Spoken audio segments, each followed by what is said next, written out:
Sandra Afenu has joined me with some bit of news from the central bank governor. Are you a BIM native or a Shatter movement? I'm neither of them. Thing is, because I know my level, I just keep enjoying good music. I just run go. All right. You know the two that you have the I know my level, and then run go. That's all right. Okay, let's do business now. Sure. Hello, good evening. My name is Sandra and I'm Afenu, and I'm here for business. Bank of Ghana Governor Dr. Ernest Addison is recommending the creation of a separate court to deal with financial cases in the country. Dr. Addison also admitted efforts by the Monetary Policy Committee of the Bank of Ghana to bring down the policy rates, which is expected to impact lending rate, is being undermined by the high rate of non-performing loans in the banking sector. Dr. Addison was speaking at the 4th Governor CEO Summit in Accra. To the Bank of Ghana Governor Dr. Ernest Addison, records by the central bank indicates the country's non-performing loans stood at 18.7% as at the end of March 2019, a development he says is unacceptable for the industry. To this end, Dr. Addison recommended the setting up of a specialized court to deal with cases of financial service providers to expedite debt recovery. As you're aware, we've been trying to lower the policy rates, but we are not seeing the transmission of the lower policy rate in the lending rate to banks, primarily because of the high non-performing loans.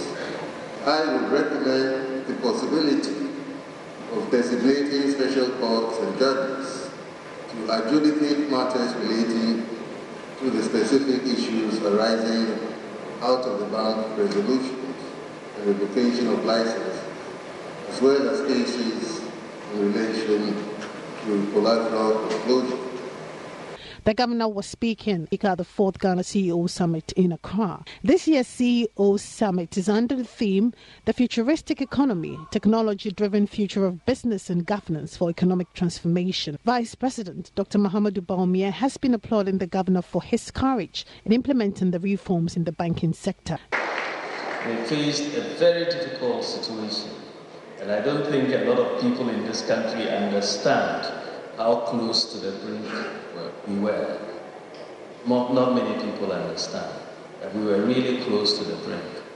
And we've been able to save the deposits of about 1.5 million people, depositors. The governor also disclosed that the receivers of all the consolidated banks during the banking sector reforms have been facing challenges with the asset recovery process of the affected banks. The International Association of Advertisers, IAA, is raising concerns over the possible collapse of the advertising industry if recent regulations on data privacy are not revised. This came up at this year's 3rd Africa Leadership Conference, which kicked off in Accra today. The association is therefore charging advertising companies to be circumspect in the wake of technological trends over consumer privacy. There's more in the following report. The chairman of the International Association of Advertisers, IAA, Srinivasan Swamy, lamented that firewalls for data privacy worldwide is affecting advertising companies. Srinivasan K. Swamy spoke at the 3rd Africa Leadership Conference held in Accra. The regulators have come into play, hit hard on the issues of privacy, and it's going to make our life more difficult to communicate to the consumer, who otherwise gets enormous benefit. More on that later. Vice President and AR Director of Africa for International Advertisers Association, Nohodria, on her part, charged all advertising firms to create footprints within the various economies they're present. Africa is brimful with potential, and all stakeholders must look to harness this potential collaboratively as well as with a purpose that has a common good front of mind.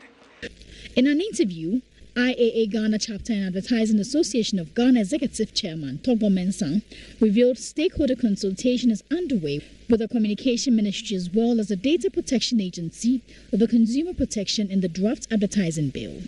Yes, whether it's outdoor digital outdoor advertising billboards, whether it's to do broadcasting, whether it's to do with newspaper ads and things like that.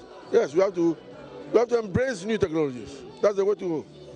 The Third Africa Leadership Conference is a gathering of current and future business leaders. It was under the theme, Technology Trends versus Consumer Choice, who's determining the future.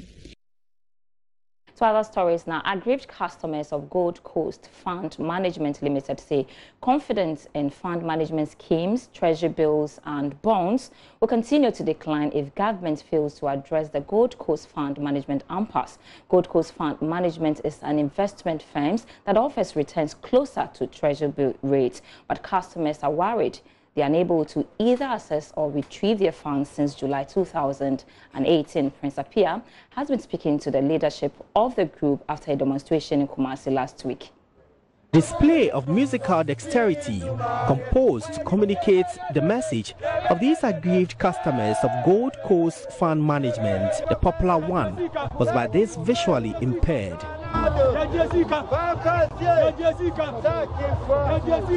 This was last week. Leadership of the aggrieved customers are not happy with the response since their demonstration on Tuesday.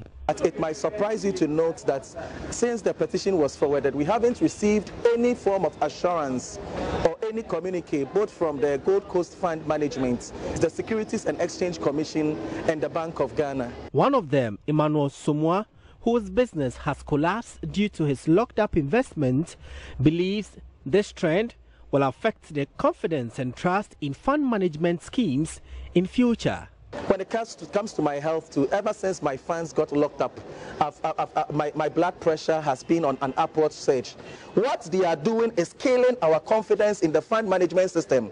I don't think after receiving my money, even if a fund management is assuring me to give me 50 pesos on my principal, I'll deposit it there. Government should arise. Otherwise, it will inform the decision of the general public that we will not buy anything that has to do with treasury bill, bonds, investment or whatsoever. The aggrieved customers therefore want Yoko to investigate the case. Prince Appiah reporting.